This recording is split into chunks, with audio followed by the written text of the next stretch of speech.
Welcome back नाजरीन। Break पे जाने से पहले हम बात कर रहे थे उस मुस्तकबिल के उस सिनारियो की जो इस सारी जंग के नतीजे में नई जो फॉर्मेशंस बनेंगी, जिसमें अमेरिका और इसराइल तो तनहा हुए ही हैं, लेकिन ये जो इस वक्त खलीजी ममालिक पर हमले हुए ईरान की तरफ से और पाकिस्तान की मीडिएशन जो है वो किस किस्म का नया यहाँ पर ब्लॉक डेवलप कर सकती है, क्योंकि यूएई जो है वो अरब ममालिक में इसराइल के साथ खड़ा नज़र आ रहा है हमें। ब्रिगेडियर हारिस नवाज साहब, मैं आपसे पूछना चाहता हूँ कि ये जो दिफाई पर्सपेक्टिव से ख़ास तौर पर ज़रूर ये सिक्योरिटी के पर्सपेक्टिव से भी बताइएगा, क्योंकि कहीं ना कहीं ये बात भी की जा रही है कि खलीजी ममालिक को अब इस बात पर सोचना चाहिए कि वो जो ट्रिलियंस ऑफ डॉलर्स दे रहे हैं अमेरिका को अपने दिफा के लिए, वो तो उनका डाउन द ड्रेन चला गया। उन पर अटैक्स भी हुए, वो जो एक इमेज था यूएई समेत सबका कि भाई यहाँ पर ये सेफ है, और नियॉन भी बनने जा रहा है सऊदी अरब में, दुनिया का जदीद तरीन शहर उसे कहा जा रहा है, तो उसमें जो सिक्योरिटी के पर्सपेक्टिव से जो नए ब्लॉक्स आपको बनते नजर आ रहे हैं, क्या फॉर्मेशन होगी आने वाले वक्त में इस जंग के बाद? देखिए, इसमें बात यह है कि ये जिस तरीके से अमेरिका ने ट्रिलियन ऑफ डॉलर्स के यहाँ पर खलीजी मुल्क से पैसा दिया और उसके बाद इनकी सिक्योरिटी का अरेंजमेंट किया, basically it was not security arrangement of खलीजी ममालिक, बल्कि they wanted to have a total घेरा तंग किया ईरान के खिलाफ, उसके खिलाफ ये सारा कुछ किया। और अब खलीजी ममालिक ने रियलाइज किया कि वाकई ये हमारे लिए नहीं सिक्योरिटी थी, बल्कि हमारे एक्सपेंस से ये इजराइल की सिक्योरिटी के लिए और ईरान को कमजोर करने के लिए सारा कुछ किया गया। और यही सबसे बड़ी इस वक्त। और अब इसके बाद आपने देखा कि ट्रम्प ने भी ये कहा कि अब ये जो खर्च हमारा हुआ है ये हम खलीजी ममालिक से देंगे जी। इमेजिन करिए कि ना खलीजी ममालिक ने अमेरिका को कहा कि आप ये जो लड़ाई करें, हमें बड़ा अमेरिका ईरान से खतरा है, वो भी बात नहीं। इट वॉज ओनली इजराइल जो आपको बार बार कहता रहा, आपने मिस कर वहां जाके अटैक किया, और उसकी वजह से आपने पूरी दुनिया को इनमें इकोनॉमिक क्राइसिस और एनर्जी क्राइसिस ला दिए और बिल्कुल इनसिक्योरिटी करके रख दी। और एक और खतरनाक पहलू ये बना के एक तेजी लग रही थी कि जिसका ईरान और खलीजी ममालिक आपस में लड़के टेक्टोनिक प्लेट्स में ये अपनी सेल्फ डिस्ट्रक्शन कर लेंगे और एक इजराइल का जो ख्वाब है ग्रेटर इसराइल का, वो कामयाब हो जाए। तो मुझे ज़ाहिर है कि जब आप अपने तमाम जो पावर प्लांट्स हैं, आपके गैस की एनर्जी है, प्लस डिसैलिनेशन जो अटैक करते हैं, then the area would not have been livable. तो वो पाकिस्तान को इसमें we must give lot of credit कि जिससे कि पाकिस्तान ने बहुत ही पेशा वराना एक्सपर्टली से ईरान को भी ब्रीफ किया, फिर सऊदी अरब को, कतर को, इन ममालिक को बताया कि इसकी क्या असरात हो सकते हैं, किसका ख्वाब पूरा होता है। इसकी वजह से खलीजी ममालिक ने कोई रिएक्शन नहीं किया, डिस्पाइट के ईरान ने अमेरिकन हालांकि उससे अमेरिकन बेसिस पे गए, वहाँ जाके अटैक किया। तो उसके बाद लेकिन अब मेरे ख्याल में थिंकिंग ये हो जाएगी, मेरा नहीं ख्याल कि अमेरिका ये अरब ममालिक अब कोई इसको अमेरिका को पैसे देंगे। एक तो आपने उनके $3 ज़ाया करवा दिए, नंबर 2 अभी वो आपसे और $3 ट्रिलियन के कॉन्ट्रैक्ट किए हुए थे वेपन लेंगे, वो भी खत्म करेंगे। And they might look toward other side. Other side में दे रियलाइज कि अमेरिका की जो अब एक भ्रम था वो भी कम हो गया। अमेरिका में तो आई वुड से कि now it is become x super power. अभी वो सुपर पावर वो बात नहीं जो इनकी थी पहले से। लेकिन ब्रिगेडियर साहब, चॉइस क्या होगी अगर फर्ज करें वो यूएस अम्ब्रेला से बाहर आने की कोशिश भी करें चाहकर भी, क्या उनके पास कोई सेकंड ऑप्शन है, चॉइस है? बिल्कुल सेकंड ऑप्शन है। देयर सीन चाइना को उन्होंने देख लिया कि जो पाकिस्तान के साथ क्या है, पाकिस्तान ने इनका क्या हाल किया। इंडियन के इतनी बड़ी एयरफोर्स को, इतनी फौज को 2 दिन में शिकस्त फास्ट देने में मजबूर कर दिया, और उसके बाद ये जम्मू को अलग गया। और दुनिया में आपके सामने पाकिस्तान का स्ट्रेचर कहाँ चला गया। पाकिस्तान अभी ये रीजन सेवरल के साथ साथ अभी ग्लोबल एक प्लेयर बन गए, जिसमें वो अब सालिसी करा रहे हैं अमेरिका की और ईरान की। और दोनों ममालिक पाकिस्तान को ट्रस्ट करते हैं, ईरान भी ट्रस्ट कर रहा है। और प्रेसिडेंट ने हमारे फील्ड मार्शल ने कितनी देर बात की है, और this week he has lot of trust in field marshal. और जाहिर है कि वो उनकी तारीफ भी करते हैं कि वो हमेशा कहते हैं कि where is the field marshal, he is a good guy, like him and he is a fighter. तो वो सारी बातें देखें तो इस वक्त तो इसलिए उनके पास अल्टरनेटिव मिल गए हैं, और भी टेक्नोलॉजी से चाइना की वो अमेरिका से मच है। इलेक्ट्रॉनिक वॉरफेयर में, साइबर वॉरफेयर में वो बहुत आगे निकल चुके हैं। साथ है कि रशिया इज अगेन, आपने एक टेस्ट किया हुआ फेलियर को, एक दुनिया का सूल हमारा फौज में भी never go for again trial. इस ख्याल से देखा जाए तो मेरे ख्याल में ये भी थिंकिंग आएगी और अमेरिका को गलत करनी है। इसराइल ने अमेरिका का भरम, अमेरिका की सारी जो साख थी वो सारा खत्म करके रख दिया। अमेरिकन मस्त रियलाइजिंग, अमेरिकन प्रेसिडेंट जो उनके वाइस प्रेसिडेंट जे जुबान से उन्होंने ट्रम्प इससे काफी ज्यादा नापने से इनसे तक गुलामी भी हुई है। ठीक ये हमें मिसकैलकुलेशन कराया, ये कराया, वो कराया, और अब आपको समझ यकीन है कि इसराइल ही पुश कर रहा है अमेरिका को भी ठीक है, बिकॉज जो इसराइल का नुकसान हुआ है वो उसने कभी सोचा भी नहीं था। थॉट कि एक हफ्ते में सब कुछ फाइनल करके और रिजीम ठीक है, आपका पॉइंट आ गया। मैं ये जो चीन के पर्सपेक्टिव में, अहमद वलीद साहब ये बताइए कि जो ये चीन की बात की जा रही है कि सेकंड ऑप्शन के तौर पे सामने आ चुका है, ये मौजूद है, लेकिन खलीजी रियासतों के बारे में या जो हम मुस्लिम ममालिक की जब बात करते हैं तो हमारी जो आपसी निफाक है और जो इस वक्त वहां पे इंफ्रास्ट्रक्चर खड़ा है, चूंकि वो सारा यूएस बेस्ड है, आपको लगता है कि ये रिप्लेसमेंट इतनी आसान होगी खलीजी ममालिक के लिए? अहमद वलीद साहब, मेरी आवाज आ रही है? उसका किरदार जो है वो बिल्कुल आपने देखा कि इस पूरी जंग के दौरान बिल्कुल खामोश रहे। वो अभी 5 नुकाती जो उन्होंने पॉइंट्स दिए हैं, जिसमें वो उन्होंने भी बड़ी मेजर्ड किस्म की स्टेटमेंट दी है पाकिस्तान और चीन ने कि खित्ते में अमन होना चाहिए, जंग रुकनी चाहिए, सिविलियन को टारगेट नहीं करना चाहिए। तो इससे जाहिर होता है कि चीन उस तरह से इन्वॉल्वमेंट नहीं चाहता, लेकिन अपना प्रेशर थोड़ा बहुत डालने की कोशिश कर रहा है। और दूसरी तरफ जो खित्ते के ममालिक है बाकी, उनमें आप देखिए कि जो इससे पहले की सिचुएशन थी काफी बेहतर हो रही थी। यानी अगर ईरान के साथ ताल्लुकात बहाल हो रहे थे सऊदी अरब के, और थी ऑलरेडी यूएई में, इसका मतलब कि ईरान के साथ ये जो खलीजी ममालिक हैं वो ताल्लुकात बेहतर करना चाह रहे थे। उसके बाद फिर इसराइल के साथ ताल्लुकात उधर बेहतर हो रहे थे, यानी कि सारे जो अरब ममालिक हैं वो चाह रहे थे कि इसराइल के साथ भी हम बातचीत करके एम्बेसीज वगैरह खोलें, जैसे कि यूएई और बहरीन ने कर भी दिया था। उसके बाद सऊदी अरब भी सोच रहा था। ममालिक जो हैं वो सोच इस तरह की पाई जा रही थी कि ऑब्वियसली ये जो सारे खलीजी ममालिक है अमन चाहते हैं। अब ये जंग इम्पोज हुई है, उस जंग की वजह से काफी सारे इख्तलाफात दोबारा से सामने आए। यानी कि ईरान ने इन तमाम ममालिक पर हमले किए, जवाबी हमले किए, कि जिसमें उन्होंने कहा जी आपके पास अमेरिका के अड्डे हैं और यहाँ से मुझे टारगेट किया जा रहा है। उन्होंने करीब जितने भी ममालिक हैं, इवन टर्की और अजरबैजान और इस तरह खलीजी ममालिक बाकी सारे, तो उससे अब ये जंग के बाद सिचुएशन जो है काफी तब्दील होगी। जंग से पहले की सूरत कुछ और हो रही थी, बेहतरी की तरफ सिचुएशन जा रही थी। जंग के बाद जो है अब देखना ये है कि किस तरह से ईरान जो है इन ममालिक के साथ ताल्लुकात बेहतर करता है। पाकिस्तान के साथ ईरान के ताल्लुकात बेहतर हुए मजीद जंग के बाद, क्योंकि पाकिस्तान ने अपना एक ऐसा रोल प्ले किया जिससे ये कि ईरान को तासुर मिला कि पाकिस्तान जो है चाहता है कि ईरान के साथ मिलकर खड़ा हो और अमन की बात करे, कोई निगोशिएशन का रास्ता निकले। तो मेरा ख्याल है ये बड़ा अच्छा पहलू था ईरान का। दूसरी तरफ एक प्रेशर था पाकिस्तान के ऊपर। ऑब्वियसली सारे लोग जानते हैं कि सऊदी अरब जो है वो उसके ऊपर भी हमले हो रहे थे, यूएई के ऊपर हो रहे थे, लेकिन सऊदी अरब के साथ जो मुआहदा है उसके तनाजुर में पाकिस्तान के लिए परेशानी का बायस बनती थी ये सिचुएशन, कि अगर सऊदी अरब ने कहा कि हमने हमला करना है ईरान के ऊपर तो बड़ा मसला होना था। पाकिस्तान की मगरबी सरहदें ऑलरेडी आप देखें कि अफगानिस्तान के साथ हम जंग में, तो ईरान के ऊपर अगर हमला होता और पाकिस्तान सऊदी अरब के साथ होता उस मुआहदे के अंडर, तो फिर सिचुएशन काफी चेंज होनी थी।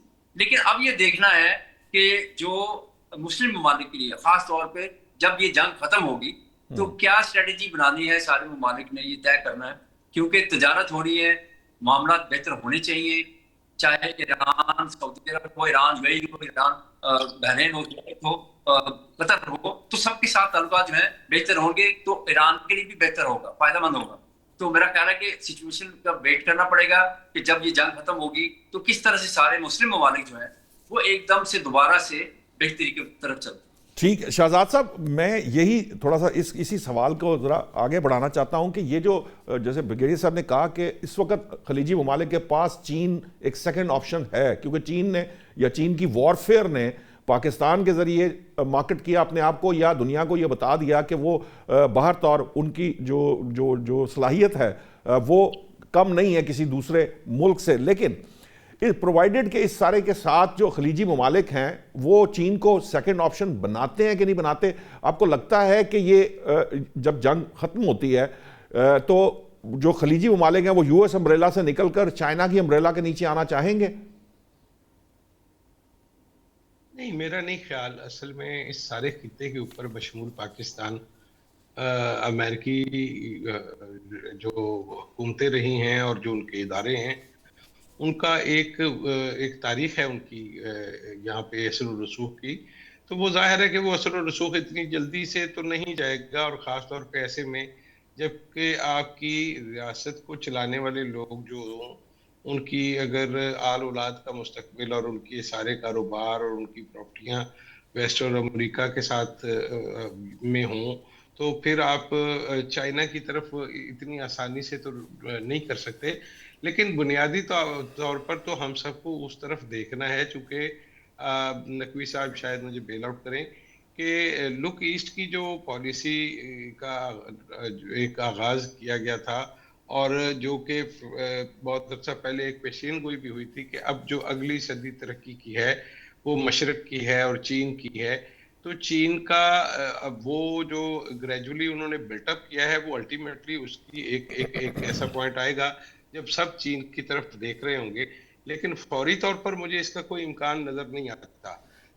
लेकिन ये बात ज़रूर मैं कहना चाहूँगा कि अमरीकी असर व रसूख इससे कम ज़रूर होगा, और वो जो एक एहसासे तहफ़्फ़ुज़ था इन तमाम रियासतों में, और उनको लगता था कि अमेरिका बहादुर जो है वो उनकी हिफाजत कर लेगा। तो पाकिस्तान ने तो एक्चुअली 71 में सीख लिया कि आप 14,000 मील दूर बैठे हुए इत्तेहादी जिसका 7वां बहरी बेड़ा रास्ते में फंस जाता है, उसकी बजाय आपको वो ज्यादा सूट करता है जो जोग्राफियाई तौर पर आपके पास आस-पास हो, और जो जल्दी से आपकी मदद को आ सके।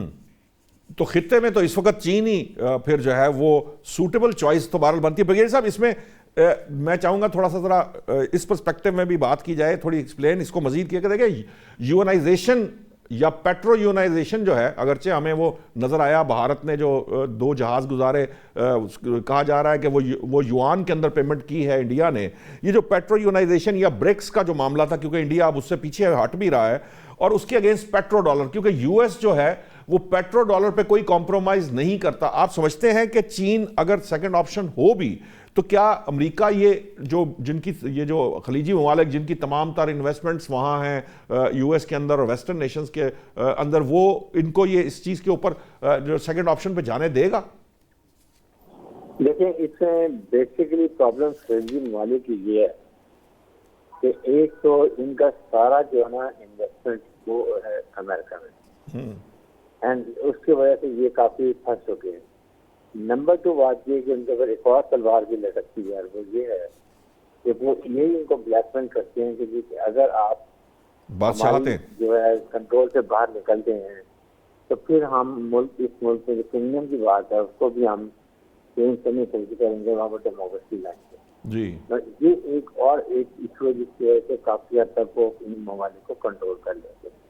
लेकिन अब वक्त आ गया कि अगर 57 इस्लामिक ममालिक इकट्ठे हो जाते हैं एंड दे रियलाइज नाउ कि जो कुछ होना था वो बहुत हो चुका, नाउ इनके पास देखें पैसे बहुत है, स्किल्ड मैन पर बहुत है, वर्क फोर्स बहुत है, हर किस्म की टेक्नोलॉजी के लिए मौजूद है। सो इनको अब चाहिए, एक बड़ा सबक मिल गया, इंडिजिनस अपना काम, अपनी हार्डवेयर, अपनी मिलिट्री मशीन, अपनी ये जितने बैंक इस्लामिक सारे इन्वेस्टमेंट यहाँ करें, इन इस्लामिक वाले को डेवलपमेंट भी करें, पैसा भी सेफ होगा।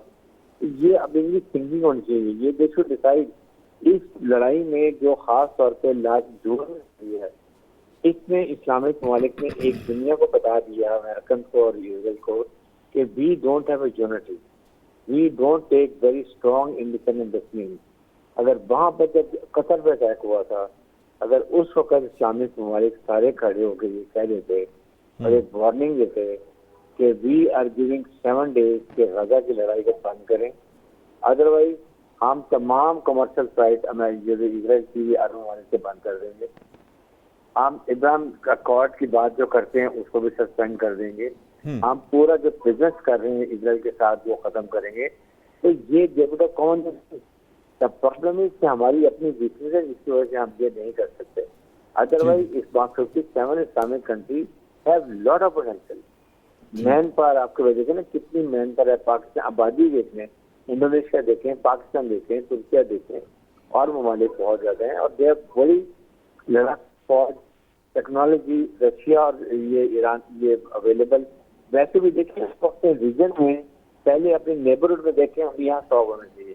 हमारे रीजन में रशिया है, चाइना है, पाकिस्तान है, ठीक है, ये न्यूक्लियर मुल्क है, और इसके साथ असेंबली एशिया आपके साथ है।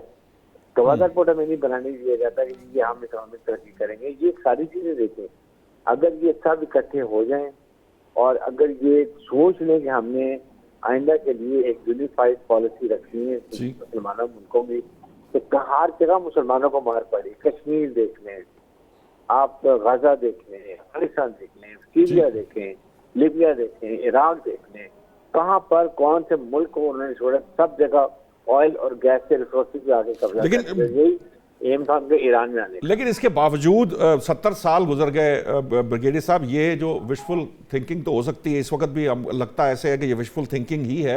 70 साल गुजर रहे, कश्मीर का मामला भी वहीं खड़ा रहा, फ़लस्तीन का भी खड़ा रहा, कभी हमने इकट्ठे होने की बात नहीं की। आपने सही कहा कि इसराइल अगर जब कतर पे हमला हुआ था उस वक्त मुसलमान इकट्ठे होते, लेकिन ये जो लेकिन है ना बीच में से, ये बड़ा एक इम्पॉर्टेंट मामला है। अहमद वलीद साहब, आपको लगता है कि ये जो इस किस्म की थिंकिंग कहीं पर जो ख़ास तौर पर खलीजी ममालिक, अरब ममालिक, इनके अंदर ये पैदा हो सकती है कि वो इस तरह का कोई ब्लॉक बना सकते हैं जो सेंट्रल एशिया है, चीन है, रूस है और मुस्लिम ममालिक बाकी मिलकर, ताकि अमेरिका और वेस्ट की हेजमनी को, ये लुक ईस्ट की पॉलिसी को इम्प्लीमेंट किया जा सके? आपको लगता है कि कोई ऐसी सोच और अप्रोच कहीं होगी?